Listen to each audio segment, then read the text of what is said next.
An angry stranger storms into a cafe, pointing fingers at Barron Trump. What happens next? A conversation so unexpected, it leaves everyone questioning their own assumptions.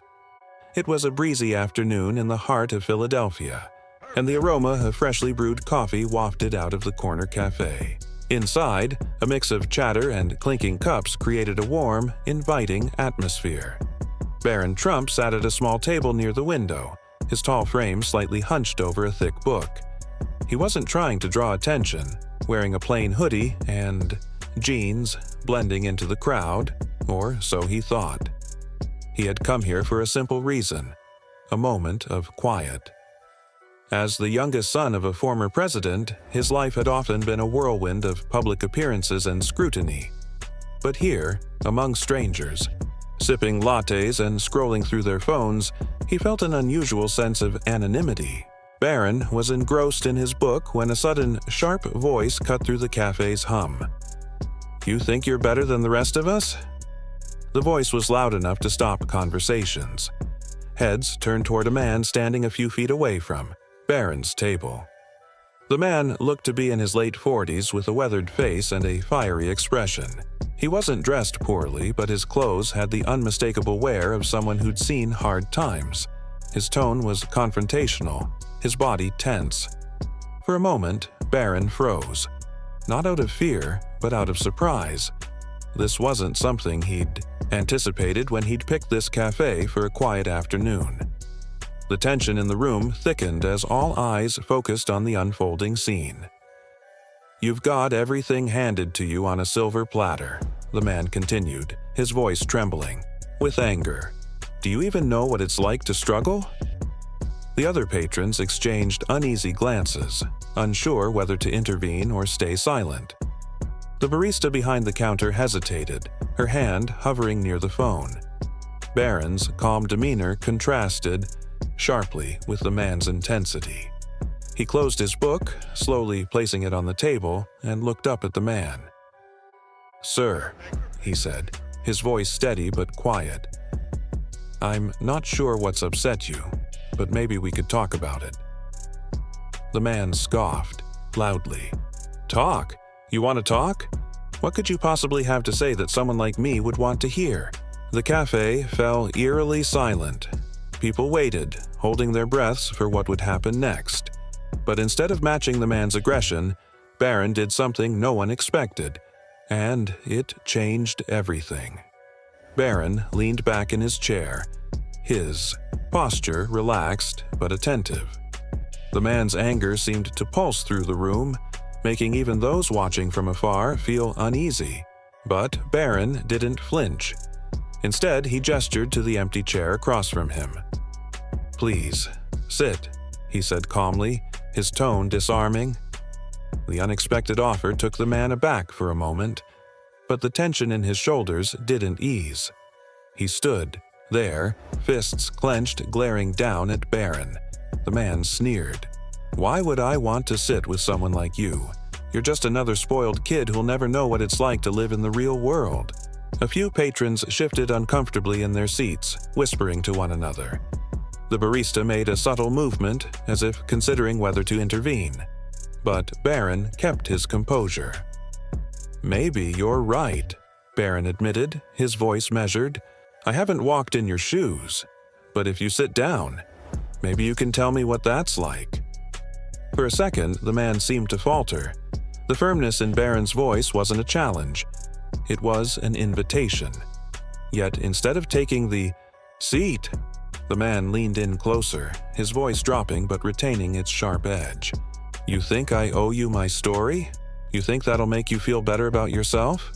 He snapped, his words dripping with sarcasm. Barron's gaze didn't waver. "I think everyone has a story that deserves to be heard," he said. His words hung in the air, cutting through the silence. The man hesitated, as if unsure whether to lash out again or accept the unexpected civility. Meanwhile, the other customers continued to watch, their curiosity now mingled with an odd sense of hope. They weren't sure where this was heading, but they couldn't look away. Finally, after what felt like an eternity, the man grabbed the back of the empty chair and dragged it noisily across the floor. He dropped into the seat, crossing his arms defensively. His jaw was tight, his eyes scanning Barron, as if searching for a crack in his calm demeanor. "Fine," he muttered. "You want to hear about the real world? I'll tell you." The tension in the cafe shifted, not entirely gone, but no longer suffocating. The barista lowered her hand from the phone. The patrons leaned in slightly, pretending not to eavesdrop, but hanging on every word. Barron nodded, leaning forward slightly. "I'm listening," he said simply. And so, the man began to speak. But what came next wasn't just a story. It was a revelation. The man took a deep breath, his chest rising and falling as if trying to steady himself. When he spoke, his voice was quieter, but no less raw. "You look at me and see someone angry for no reason, but you don't know what it's like to lose everything," he began, his words heavy with bitterness. He glanced around the cafe as if daring anyone to interrupt before his gaze landed back on Barron. "I had a job, a family, a decent life, but then the factory I worked at shut down. Just like that. Gone. Hundreds of us left with nothing but promises. They'd relocate us. Promises that never came true." The cafe was silent, save for the faint sound of the espresso machine hissing in the background. The man's voice began to crack as he continued, his tough exterior crumbling with each sentence.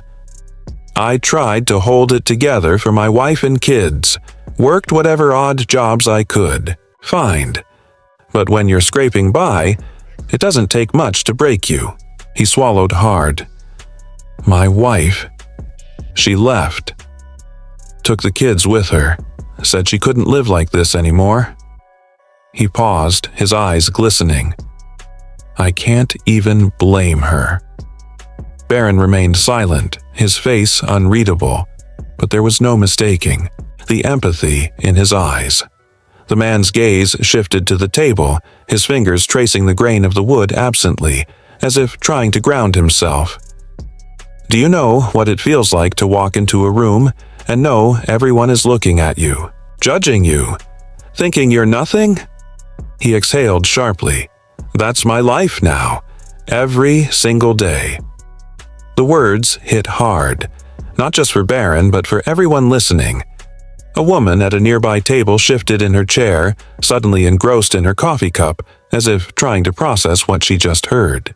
"And then I see someone like you," the man continued, his voice rising slightly. "Sitting here with your fancy clothes, reading a book like you don't have a care in the world. And it makes me mad because no matter what I do, I'll never have what you have." His words hung in the air like a storm cloud, heavy and charged. Barron didn't rush to fill the silence. He let the man's pain settle, respecting its weight. Finally, he leaned forward, his elbows resting on the table. "I don't know what it's like to be in your shoes," Barron said softly. "But I do know what it's like to feel judged, to feel like people have already decided who you are before you've even said a word." The man looked up sharply, his eyes narrowing. "What could you possibly know about that?" Barron's response wasn't what anyone in the cafe expected. It turned the conversation, and the entire mood of the room, in a way no one could have predicted. Barron took a deep breath, his steady composure making the tension in the room feel less suffocating. He leaned forward, meeting the man's skeptical glare with unwavering eyes. "You might think I've got it easy because of my name, and in some ways you're right. I've never had to worry about a roof over my head or food on the table. But that doesn't mean I don't know what it's like to feel misunderstood." Barron began, his voice calm but carrying a weight that made everyone in the cafe lean in a little closer. The man scoffed, ready to interrupt, but Barron held up a hand. Not in a dismissive way, but as if to say, "Hear me out. Everywhere I go, people make assumptions about me. They think they know who I am, what I believe, what I've done, just because of my last name. They don't see me as a person. They see a caricature, someone they can project their own frustrations onto, kind of like what's happening here. The man's face twitched as if Barron's words had struck a nerve. He didn't say anything, but his posture shifted ever so slightly, his arms loosening from their defensive cross. Barron continued, his tone measured but genuine. "I'm not saying my struggles are the same as yours. They're not. But pain is pain. Feeling like you're invisible, or like you'll never be understood, that's something we all face, no matter where we come from." The cafe was utterly silent now. The kind of silence that feels thick with thought. Even the barista had stopped mid-step, her tray of cups momentarily forgotten. Barron leaned back slightly, giving the man space to absorb what he just said. "I'm not here to argue with you. I'm not even here to change your mind. I just want to understand, because I think we're all carrying things that no one else sees. And maybe we'd be a little kinder to each other if we did." The man's jaw tightened, and for a moment it seemed like he might lash out again. But instead, he exhaled sharply, as if releasing something heavy he'd been holding onto for far too long. "You really believe that?" he asked, his voice quieter now, almost unsure. Barron nodded. "I do. And I think maybe, deep down, you do too. Otherwise, you wouldn't have told me your story." The man blinked, his tough exterior cracking just a little more. He rubbed the back of his neck, glancing around the cafe, as if noticing for the first time how many people were watching. A flicker of self-consciousness crossed his face, but then he looked back at Barron. "You're not what I expected," he admitted, his tone softer now. But the real surprise wasn't what Barron said next. It was what the man did in response. The man sat back in his chair, his body language shifting, from guarded to contemplative. For a long moment, he didn't say anything. The cafe was still. Every patron was caught in the quiet tension of the moment. Finally, he spoke, his voice stripped of its earlier hostility. "You know, I came in here mad at the world," he said, shaking his head. "Mad at people like you, who I thought had it all handed to them. But maybe I've been carrying that anger too long. Maybe it's not about you at all." Barron didn't respond right away. He let the man's words hang in the air, giving them the weight they deserved. When he finally spoke, his voice was steady and measured. "I think it's easy to blame people we don't know. It's harder to face what's really hurting us. But you did that today, and I respect that." The man looked up, his eyes meeting Barron's for the first time. There was no trace of anger, only a weary kind of gratitude. "You're a good kid," he said, almost reluctantly, as if the admission cost him something. "I don't say that often." The shift in tone was palpable. The tension that had gripped the cafe dissolved, replaced by an unexpected sense of connection. The barista smiled faintly as she resumed her work. A couple at a nearby table exchanged glances, their expressions softening. Then, the man did something that caught everyone off guard. He reached across the table, his hand outstretched. Barron hesitated for only a second before clasping it firmly. "I'm sorry," the man said, his voice thick with emotion, "for judging you before I even knew you." Barron smiled, a genuine expression that lit up his face. "And I'm sorry if I ever gave you a reason to feel that way." The handshake lingered for a moment before the man pulled back. He stood, smoothing his shirt awkwardly, and glanced around the cafe. "I think I owe everyone here an apology too," he said, his voice carrying across the room. "I came in here angry, but this kid, he reminded me that sometimes we've just got to listen." The cafe erupted in quiet applause, not loud or showy, but heartfelt.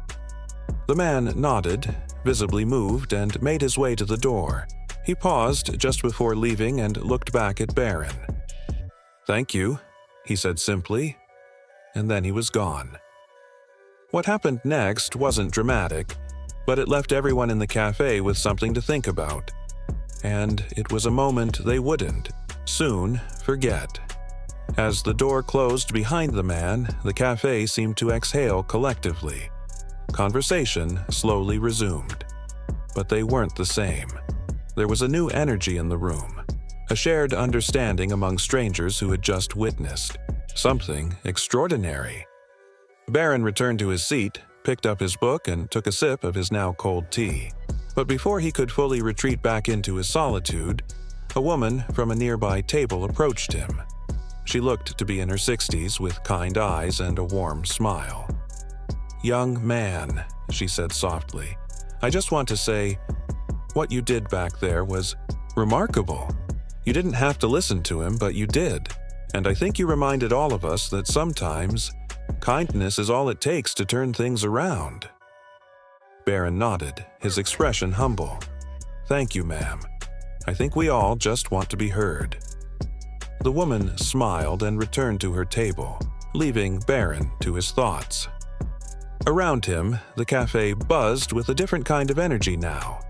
Patrons were smiling at each other, striking up conversations and offering small gestures of kindness. Holding doors, sharing smiles, even picking up tabs. By the time Barron left the cafe, the day felt brighter. Not just for him, but for everyone who had been part of that moment. The man's anger, Barron's empathy, and the simple act of listening had created a ripple effect of understanding and compassion. As Barron walked down the street, he couldn't help but think about how small actions could have such a big impact.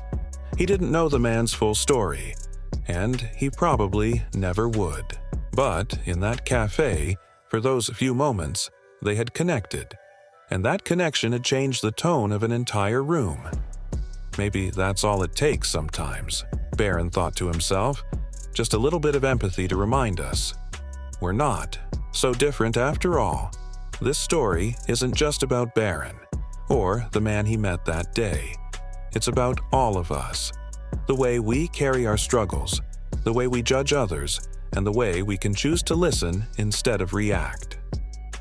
If this story moved, you take a moment today to practice a little kindness. And if you'd like more stories like this one, don't forget to like, comment, and subscribe. Let's spread a little more understanding, one story at a time.